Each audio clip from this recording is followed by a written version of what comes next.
Welcome to Module 9.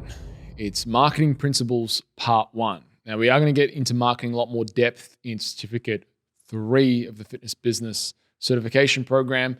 But again, I wanted to give you an overview of your marketing. So where a lot of trainers I find go wrong in marketing is they focus on the wrong things. They focus on going online. They focus on Instagram.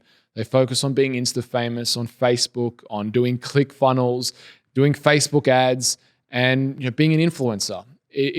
And how many likes and follows they get. That is not the game. It was never the game.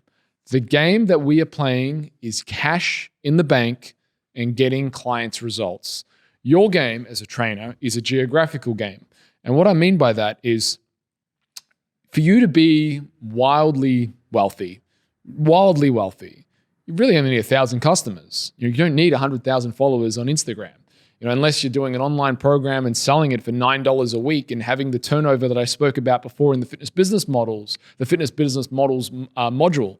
So in saying that, if you had, you're a solo trainer, right? If you had, let's say 20 clients training with you twice a week, that's 40 sessions from 20 clients. So you don't need likes and follows and all this kind of stuff. Yes, it can be helpful in building a brand and a business and all this kind of stuff and having staff work for you. But even still, like for us, if you look at enterprise fitness, we don't have a huge following on Instagram. It's okay, but it's not our focus. It never has been. We focus on marketing that has a return on investment. Simple as that. What's going to have the biggest return on investment is marketing to people in your geographical area. So let's go into some fundamentals, right? If you are at a big box gym, your market is held captive, right? Your market, the reason why you're paying rent at, say, a Fitness First or a Good Life or a Jets or any of those big box gyms is to get access to their clientele. That is your marketing there, done, paid for you. So the best return on investment is you walking the floor, talking to people face to face. It's the cheapest way. It's also the most effective way. Because on Instagram, let's face it, you're competing with everyone. And that's not to mention the copy, the advertising, the images that go into it, and the fact that people on Instagram just flicking. They're not looking for personal training.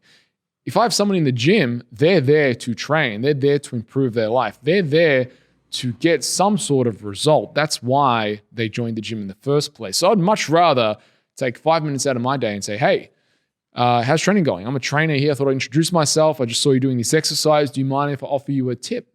Yeah, sure. Okay, great. Well, you're doing lat pull down. Pull your scapula back when you do lat pull down. Do you feel it more? I do. Okay, great. Well, I'd actually love to offer you an introductory session, to see what personal training with me is all about. Would that be of value to you? Yeah, sure. Sounds great. Awesome. Well, I've got 2 times available, 6 o'clock or 7 o'clock. Which time best suits you? 6 o'clock. Fantastic. Book them in. Do my thing. Wow them with the session. And then simply offer, hey, would you like to continue? I really do my whole sales process, which I spoke to you earlier about, handle the objections, collect the money.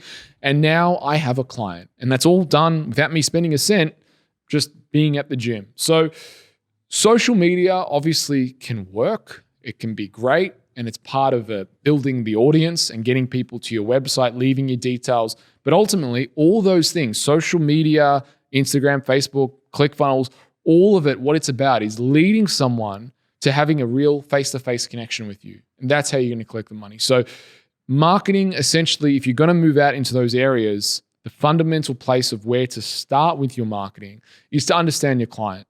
Understand your client, understand the prospect. And the best way to do that is to get in front of people and actually talk to them and be attentive and be empathetic towards their goals and what they're actually trying to accomplish. So marketing, I really feel, is like the kind of best piece of advice I give is to be just ferociously empathetic and ferociously curious about the other person. Because when you do that, you learn about the person and then you're able to apply your message in marketing towards that person. I'm going to back up a little bit and just be even more simple, right? So if we put out an ad, let's say, or any business puts out an ad, right? That ad is always going to be based off the target market. So to understand the target market, you need to understand the singular person that you're talking to. So what that basically means is that Every business has an avatar of their ideal client. Call it avatar or ideal client, same thing. Or taking stock is what some marketing people call it. And that's basically just understanding this person. And then when you understand this person, you write your message, your blog post, your ads to that one person. But the journey of understanding that person, I think for personal trainers, is really to do a lot of personal training and get face-to-face and hear all the objections from people, because you'll hear it, right? In your sales consults. Oh, I have this problem and this problem. That actually is going to formulate a lot of your marketing, truth be told. So in short, focus geographically, because the reality is, if you're going to not be an online business, if you're going to be face-to-face, it's the geographical location, within that hour radius, usually for most people, half-hour radius, where you're going to have the most impact. It's not a game of followers and likes. It's a game of cash and getting referrals. Over-deliver. Your product as a personal trainer is your best marketing. Your clients getting results is your best marketing. Instead of spending hours and hours on Facebook and Instagram, double down on your learning. Focus on getting that client the result. Focus on wowing them, where they say, wow, you really didn't have to do that for me, but you did. You wrote me a full shopping list. You took me to the supermarket. What personal trainer takes their client shopping to show them how to do food? You can be that trainer. And then I guarantee you, that client's going to talk about you to everyone and say how amazing you are and how much you help them in life. That, an hour doing that with the client, for them remembering, they're going to tell everyone. That's going to be a lot more impactful than a Facebook post.